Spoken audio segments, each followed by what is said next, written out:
ఏం iron tongue ఇలా వచ్చావు? బాబు గారు కొంచెం జాగ్రత్తగా మాట్లాడండి, మహిళలను గౌరవించండి. నువ్వు మహిళలా ప్రవర్తిస్తున్నావా?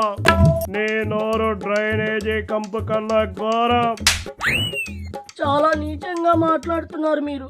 మీలాంటి నీచులతో అస్సలు మాట్లాడటమే తప్పు. మేమేం చేశాం? ఆడుదాం ఆంధ్ర అని చెప్పి ఆంధ్రలో ఉన్న ఖజానా మొత్తం కాజేశావు. అదంతా అబద్ధం, మా పైన నిందలు వేస్తున్నారు. ఏది నిజమో ఏది అబద్ధమో త్వరలోనే అన్నీ తెలుస్తాం. మీరు చేసిన దోపిడీని మొత్తం బయట పెడతాం. ఎవరిని వదిలే ప్రసక్తి లేదు. ఏం బెదిరిస్తున్నారా? మీలాగా అడ్డమైన బూతులు తిడుతూ అబద్ధాలు మాట్లాడే వాళ్ళం కాదు. మీ లెక్కలన్నీ తేల్చే పని చట్టం చూసుకుంటుంది. ఆ విషయం గుర్తుపెట్టుకో. మా లెక్కల సంగతి అంటున్నారు, అసలు మీరిచ్చిన హామీలు ఏం నిలబెట్టారు? హామీలు నెరవేర్చడానికి ఏం ఉంచారు గనక ఖజానాలు మొత్తం ఊది బారేశారు. బటన్లు నొక్కి జనాలందరికీ డబ్బులు ఇచ్చాం, ఇంకెక్కడ ఉంటాయి? బటన్లతో పాటు మీరు ఎంతెంత నొక్కారో, మీ గుంటలక్కలు ఎంతెంత మెక్కారో రాష్ట్ర ప్రజలందరికీ తెలుసు. మా సంగతి ఎందుకు? మీరేదో సంపద సృష్టిస్తున్నామన్నారు కదా, ఎక్కడ సృష్టిస్తున్నారు?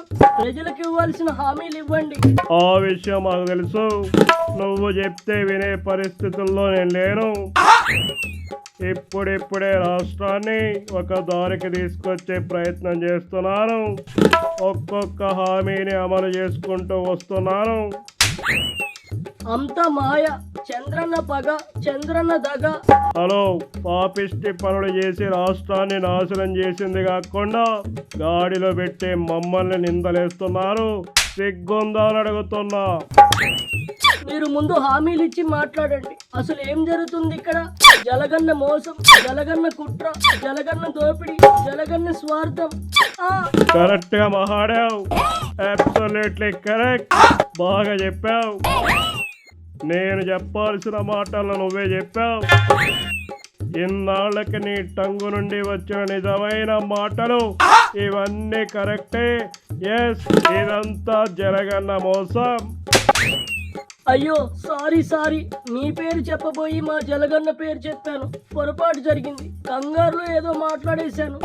నువ్వు కంగారులో మహాడినా ఎలా మహాడినా అదే పచ్చి నిజం. మీ సైకోరెడ్డి రాష్ట్రానికి పట్టిన ఒక శని.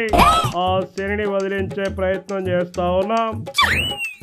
ఎక్కడికక్కడ రాష్ట్రాన్ని అభివృద్ధి చేసి మీలాంటి పందికొక్కుల్ని శిక్షించి ప్రజల్ని రక్షించే ప్రయత్నం చేస్తున్నాను.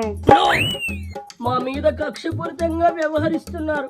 మా వాళ్ళను అన్యాయంగా అరెస్టులు చేస్తున్నారు. ఇది అసలు న్యాయంగా ఉందా?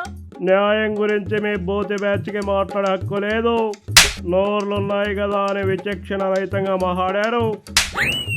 చేతులున్నాయి కదా అని అన్ని రకాడికి నొక్కేశారు. ఎక్కడికైనా పోయే కాళ్ళున్నాయి కదా అని కనపడిన భూములన్నీ కబ్జా చేశారు. మిమ్మల్ని వదిలిపెట్టడమా? 4 బూతులు నోట్ నుండి వస్తే మాత్రం అరెస్ట్ చేయిస్తారా? అసలు మా పోసాని ఏం తప్పు చేశాడు? ఏం తప్పు చేశాడో ప్రజలందరికీ తెలుసు. ఇప్పుడు రాష్ట్రంలో ఎన్ని జైళ్లు ఉంటే అన్ని జైలుకి పోతున్నాడు. కర్మ ఎవ్వరిని వదిలిపెట్టదు. నీ పరిస్థితి ఏందో ముందు అది చూసుకో. నా పరిస్థితి ఏముంది? నేనేం చేశాను? ఏం చేశావో నీకు తెలియదా? దర్శనం పేరిట తిరుమల తిరుపతిలో ఎన్ని 100 కోట్లు నొక్కేశావు. నేనేం నొక్కలేదు. తొక్కేం కాదు, ఆల్రెడీ మీ లెక్కలన్నీ మా దగ్గర ఉన్నాయి. ఇక మిమ్మల్ని ఆ దేవుడు కూడా కాపాడలేడు. మాకు మా జలగన్న ఉన్నాడు. అసలు తిమింగలం అది కదా. మీ అందరి సంగతి తేల్చిన తర్వాత అప్పుడు ఆ తిమింగలం సంగతి చూస్తాం. మేం ఊరుకోం, మేం ఒప్పుకోం.